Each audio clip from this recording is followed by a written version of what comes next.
Live from the Business RadioX studio inside Renaissance Bank, the bank that specializes in understanding you. It's time for North Fulton Business Radio.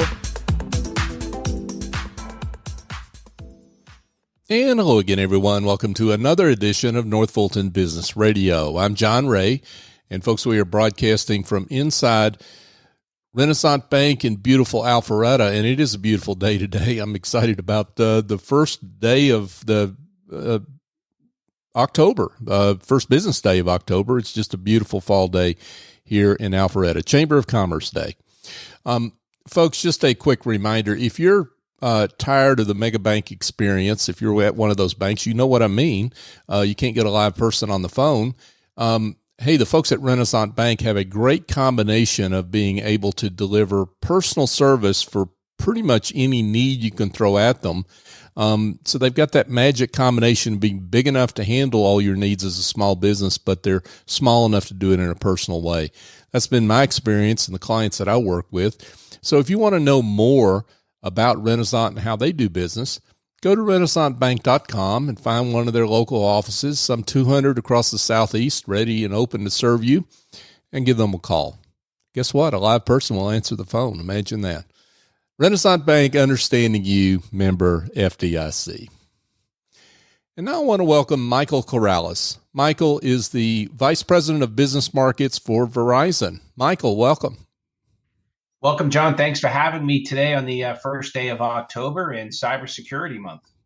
Is it Cybersecurity Month? I did not know that. Really? Yes. Cybersecurity Awareness Month. Most people associate October with Halloween and how scary it is. Cybersecurity is equally a scary topic. So it's good that we're here to talk about it. It is scary. And it's a shame that cybersecurity is such a big problem that we have to have Cybersecurity Awareness Month. But you know, hey, we've got to do what we got to do, and that's where you come in helping small businesses. But let's get into the detail of that and how you're serving folks there from your perch at Verizon.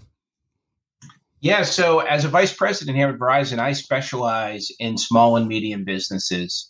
And when I think of that, I think of folks that are, chefs, accountants, lawyers, marketing folks, not folks that are have a high technical acumen, but are doing what they're passionate about, and they're doing really trying to create their own version of the American dream. And my organization of around 800 or so folks really specializes in helping them with technology. I have cybersecurity specialists in my organization, amongst other functions, to help them with the technology for their business. Mm-hmm. And so we hear a lot about hacks. We hear a lot about different kinds of cybersecurity threats. And I think a lot of small businesses don't necessarily think any of that applies to them, right? They just think it happens to the big enterprise type companies because that's what they read in the newspaper. But the facts on the ground are a little different, right? Yeah, no, absolutely. I think the big enterprise ones, the splashes, the government agencies make the papers, but we're seeing a drastic increase in threats to small and medium businesses. So we publish at Verizon what's called the Data Breach Investigation Report. We publish it every single year.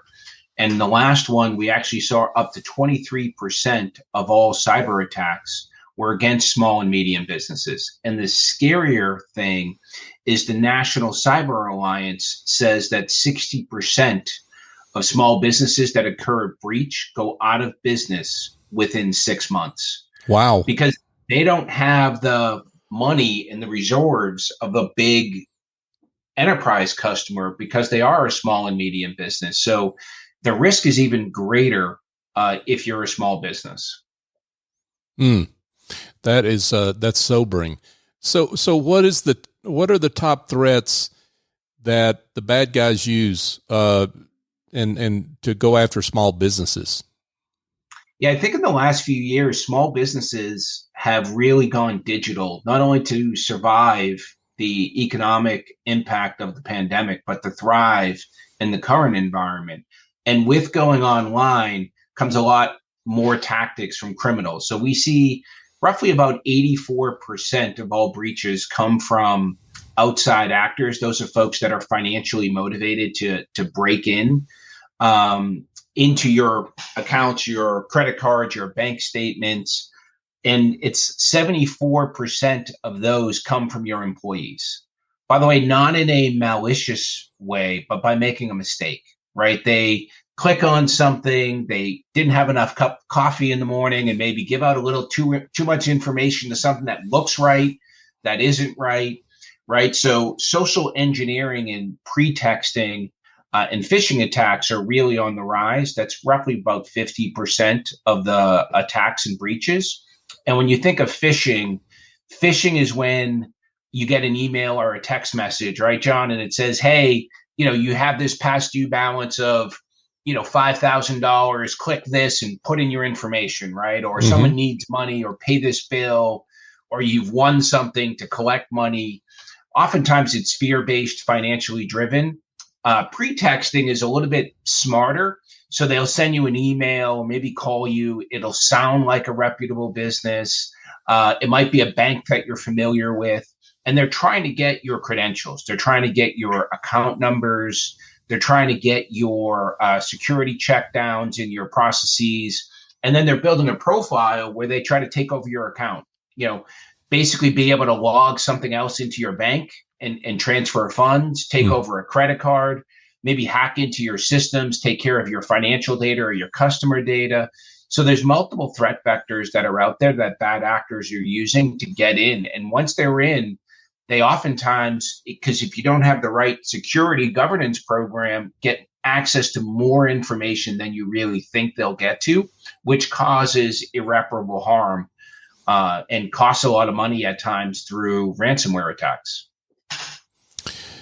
Yeah. In my understanding, Michael, is that a lot of times these hackers, the bad guys, will enter your system and just stay there for a while, monitoring what's going on so that they can get as much possible information as they can on you and your customers before they launch their attack. Yeah, John, you're 100% right. They try to get as much information as they can, right? And if you don't have a multi-layered security program in place that actually detects an intrusion, they can sit there for quite a while and gather information. And meanwhile, while they're there, they're looking for other vulnerabilities, right? So if they can get in wider and deeper and gain control of systems or gain access to other information, they will do that until they can take enough action against the business to make it financially beneficial for them. Because it's really about money with these attacks. I mean, a lot of times people are thinking it's espionage and that type of stuff. The reality is the vast majority is financially motivated. I think it's 95% of attacks are all financially motivated. And I have received these emails, these phishing emails, where they have included just enough information about me or my business, or I had a situation where I was a treasurer of a particular nonprofit where they were, it was coming from a so-called legitimate email that was coming from the president authorizing this transaction, right? And so what's obvious in this is that the bad guys are out there profiling you before they even launch their attack to make that phishing email as legitimate as possible, right? Yeah, so they're out on what's called the dark web, right? So it's behind the scenes, and they're trying to exactly do that, building a profile.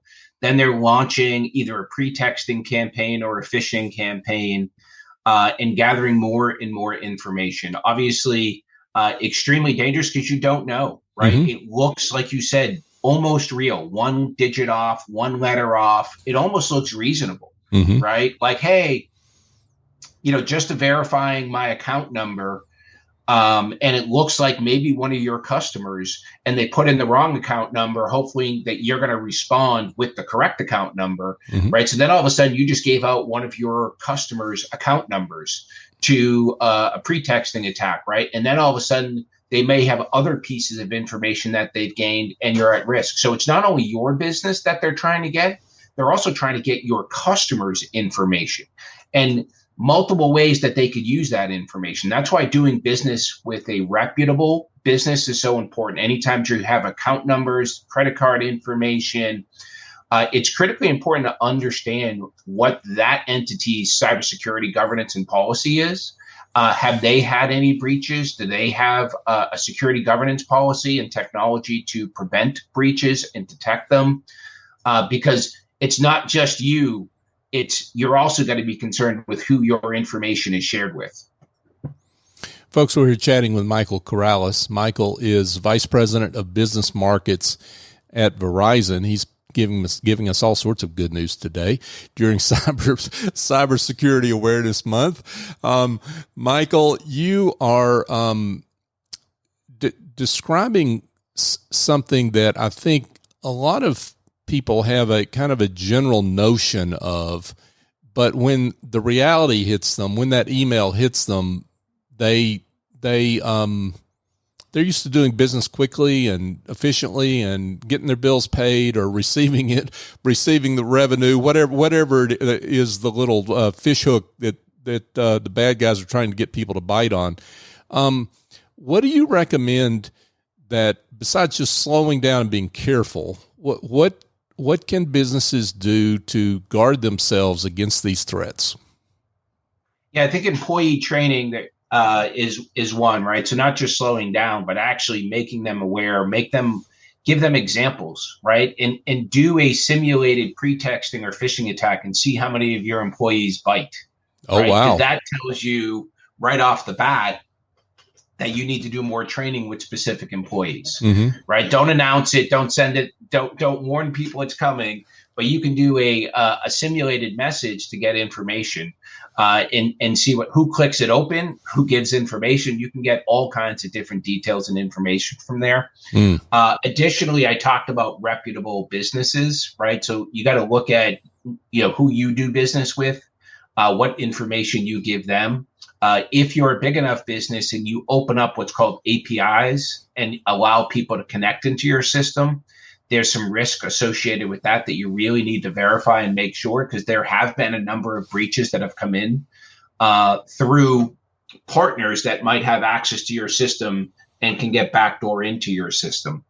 I think that when you think about from a technology perspective, the basics start with mobile device management, right? When you think of, you got to think not only your computer. Most people think cybersecurity and they think of their computer.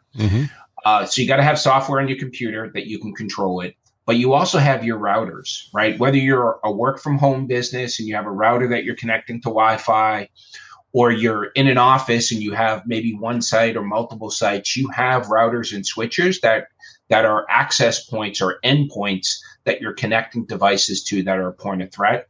And then a lot of people forget their smartphones. Your smartphone has so much information about, if you use it for work, both you personally and professionally. I would say there's no other device that knows me better than my smartphone, because I'm constantly on there. So you need to have an ability to control, isolate, and disconnect those instantly. You also need threat protection. So threat protection software will, if you click into, say you're on a social media site and you click a link that takes you out of there, right? Sometimes those links will take you and start to gather information. They may ask you for payment information. You may think you're buying something from a reputable business, but it clicks you out into a digital front page of a bad actor who's trying to collect your credit card information. And all of a sudden you're giving out credit card expiration and your magic 3-digit code that enable everything to be purchased, and it's gone, right? So now they have access to that information. So that endpoint protection, threat protection, that kind of blocks those things and warns you, hey, you're going to an external site, you shouldn't do this, or hey, this site is trying to tag something to you, prevent it. And some of the softwares automatically do that, which is really cool.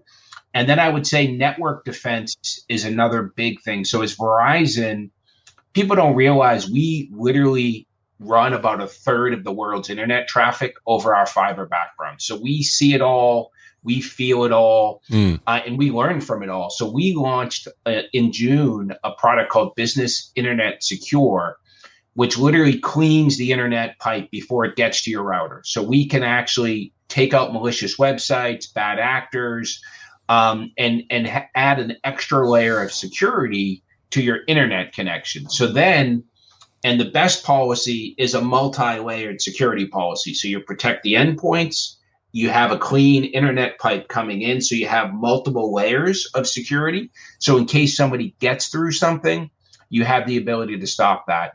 And I'll give you one more recommendation, and it's a quick one, is software updates.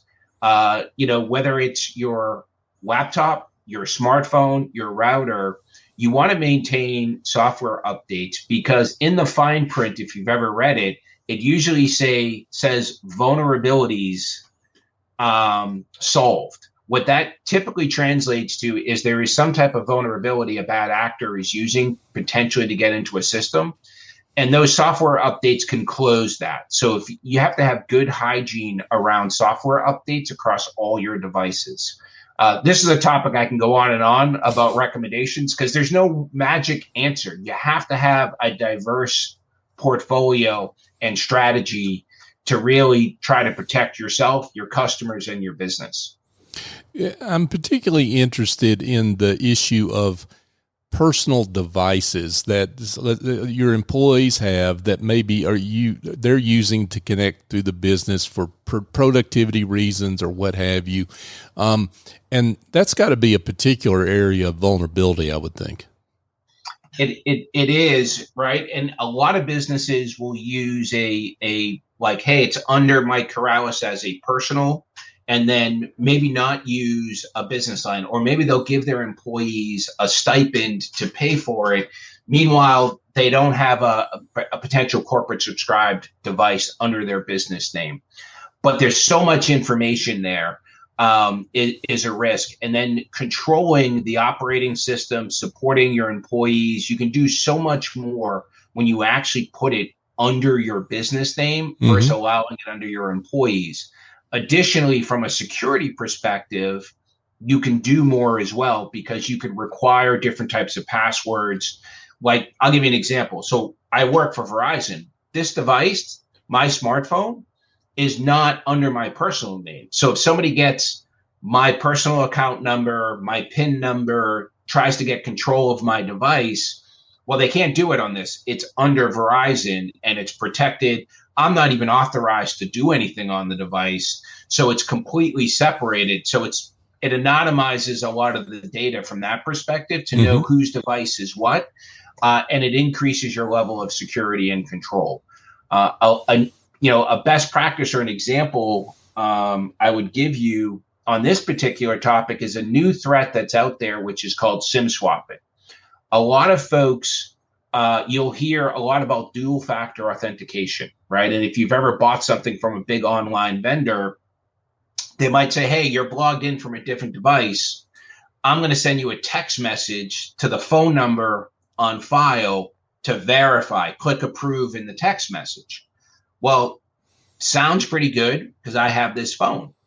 Well, what bad guys are doing today is they're pretexting getting your cellular account information, right? And then they're doing what's called a SIM swap. So they're moving the SIM card or the phone number associated with the SIM card in my phone and moving it to a device in their control. Then if they've gotten through social engineering your account number, they can then log in, and then dual authentication will happen, and it'll send them a text message that they're able to authorize and click in. Oh boy. So it's super scary. And we literally just a couple months ago worked with a customer to resolve an issue like that. And we had to take all of their business that they were doing this bring your own device policy and bring it to corporate subscribe and add some layers of security to their mobile devices to protect them from those types of attacks. That is striking. And so what you're saying is, and this is certainly where Verizon can help, because you're doing it every day for your customers, is talking about the advantages of having that corporate account and those devices under that corporate umbrella and what you can offer there. Yeah, it makes a big difference when you're able to do it under your business name. You control your devices. By the way, you can activate your routers, your broadband connections that way and control them. There's more security options. There's more secure, passwords, protections, control features that are available when you do it that way. So that's typically what I recommend to folks. It makes it just a safer environment. So I hear a lot of small business owners out there right now saying this sounds like something costly. Small business owners are always looking at the bottom line and trying to control expenses. Let's address that particular piece of it. I mean, what are just some of the basics that a small business ought to be able to do without having to break the bank from their perspective? Yeah, so oftentimes, if I went with that corporate subscribed smartphone, right, having it under your business entity on a dedicated account, it's often less expensive than a stipend program would be, right? Because your stipend program, you're giving, you're basically giving them, a lot of folks do $50 or $75, and they're saying, hey, I'm going to give you that so I don't have to worry about anything. But with promos and pricing for businesses, it tends to be a little bit less expensive. So that's really one layer from that perspective. And then the security software, there are different options that some are actually bundled into our business price plans to make it easy for you to control and have some security. And then you're talking a few dollars a month for some of the other stuff on a per device perspective. But what I always recommend to folks is I have a whole team of cybersecurity specialists. So there's an ability to engage us. You could go to verizon.com/business. There's a contact us tab where you could reach out and say, hey, I need help. I want to talk to somebody about my cybersecurity profile. And we do that for free. We get on the phone, we talk through, we make recommendations. We give you some advice on what that is, because we view, small business is the lifeblood of the U.S. economy. So if we can help small businesses safe and secure and grow, that helps the U.S. economy, that helps Verizon grow, that helps us all. So it's a very important topic for us to make sure that small businesses are protected. And let's give business owners some, incentives to act. I mean, sometimes when there's, and this is a human thing, so we're all like this to some degree. No news is good news, right? And when that kind of attitude can really hurt you when it comes to cybersecurity threats that are out there. So let's give some encouragement to go online, make this appointment you're talking about with one of your specialists. What am I potentially preventing by having this kind of analysis that you provide? Yeah, I'm going to go off with what I started the call with, which is the National Cyber Alliance saying that 60% of businesses that incur a breach go out of business within 6 months. Because small business owners, and by the way, I was one earlier in my life where I owned a restaurant. And at that time, I hadn't done the education that I've done, the certifications that I've done working through the industry. I was not an expert. I know what it's like to be a small business owner, and the passion you put in for your employees, your business, serving your customers, your community, the life that you're trying to build by doing that. It's not worth the risk. And if you're not an expert, ask for help. It's that simple and that easy. So I highly recommend, going to verizon.com/business. By the way, you don't want to talk to anybody. You can download for free the Verizon Data Breach Investigation Report that has much of what I've talked about today. It has some recommendations. We also have another report that came out for 2023, which is our payment security report, which talks about securing your credit card transactions. There's a lot of standards and frameworks out there that you have to comply to maintain credit card security. And there's another free report that gives you, recommendations and advice of how to set up a governance policy and an infrastructure around your cybersecurity. So at least you can educate yourself on what's out there. Yeah, this is when you're accepting credit cards as payment for your services or products or what have you, and there's can be some significant liability if you're not following compliance procedures, right?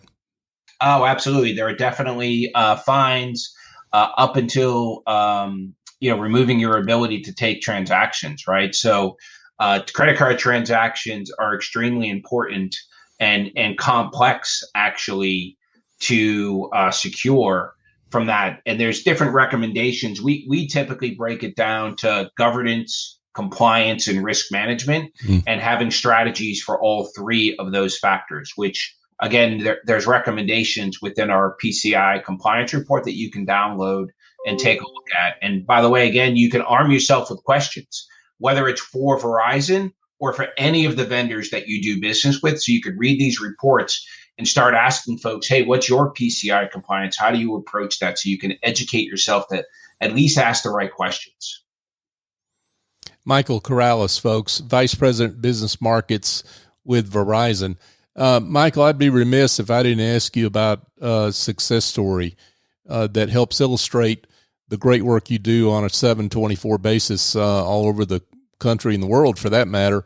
And you obviously don't have to mention names because you're in the confidentiality business, but just mention a situation that helps illustrate the great work you do in protecting small business. Yeah, so I'm going to go with what I just talked a little bit about, which is the SIM swapping example. So we had a customer who had a BYOD program, and one of their employees with influence within the accounts, personal reliable device was taken over, and they used the dual factor authentication capabilities to actually get into the business account because it was set up that way. So the bad actors got control of not just wireless access to the accounts, but other accounts, and it was a ransomware attack.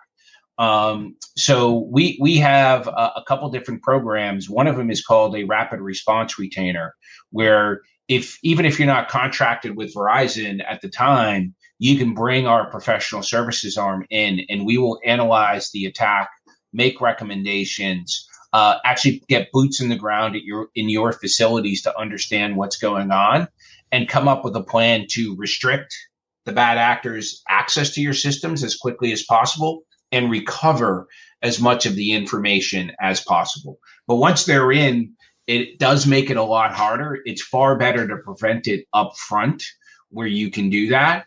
And that's, I'll tell you, our cybersecurity business is a rapidly growing business with repeat customers that consistently come in, to the point where we even have folks that try to hack into your system for you, right? So we have hundreds of folks that will literally try to test and break into your systems and tell you where your vulnerabilities are so we can then help fix them. So we're talking full level support, from a governance policy to be able to understand, where you need to assess who, what, where, to be able to protect, to be able to respond and recover any particular action that is a cybersecurity threat to folks. And I know that sounds expensive, but I'm telling you, you can do some basic stuff to help yourself that I've already mentioned.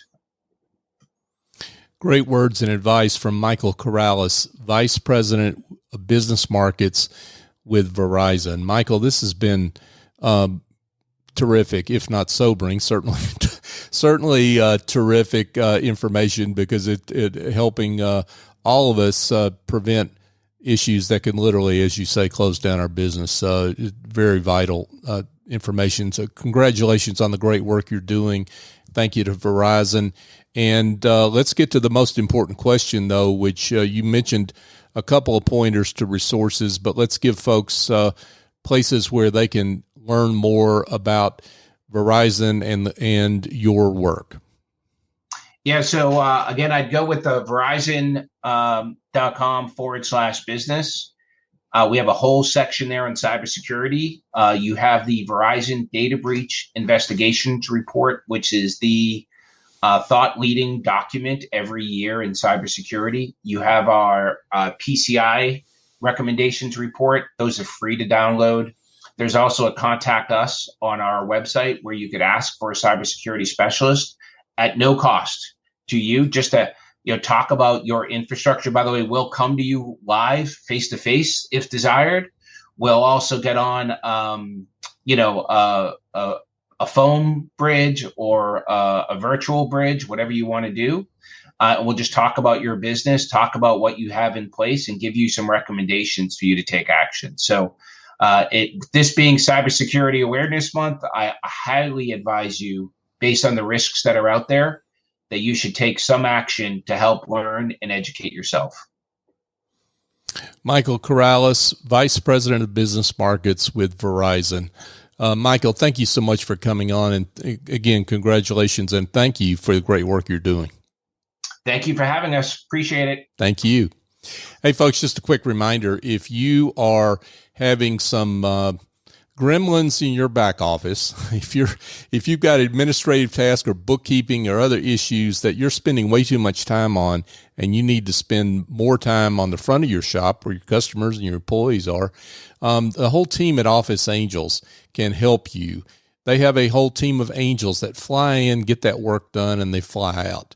And they do it on an ongoing or as needed basis. And I know from my own work with them, with my business, I couldn't run my business without them.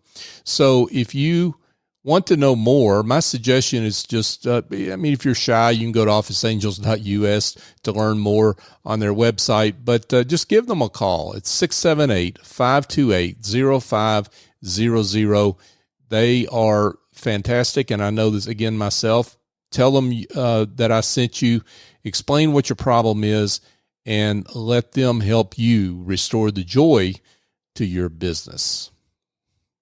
And thank you again to our listeners. You have been terrifically supportive of our work here on North Fulton Business Radio. We passed show number 700 last week, and we've only gotten that far because of you and your support. So if you've heard something here on this show, I can't imagine you haven't, that makes you think I need to let other people know about what I've heard here, please share the show. It helps us get out the great work that our business leaders like Michael and others that we've had on this show are doing out there, and it helps us fulfill our mission to be the voice of business in the North Fulton region and beyond. So for my guest, Michael Caralis, I'm John Ray. Join us next time here on North Fulton Business Radio.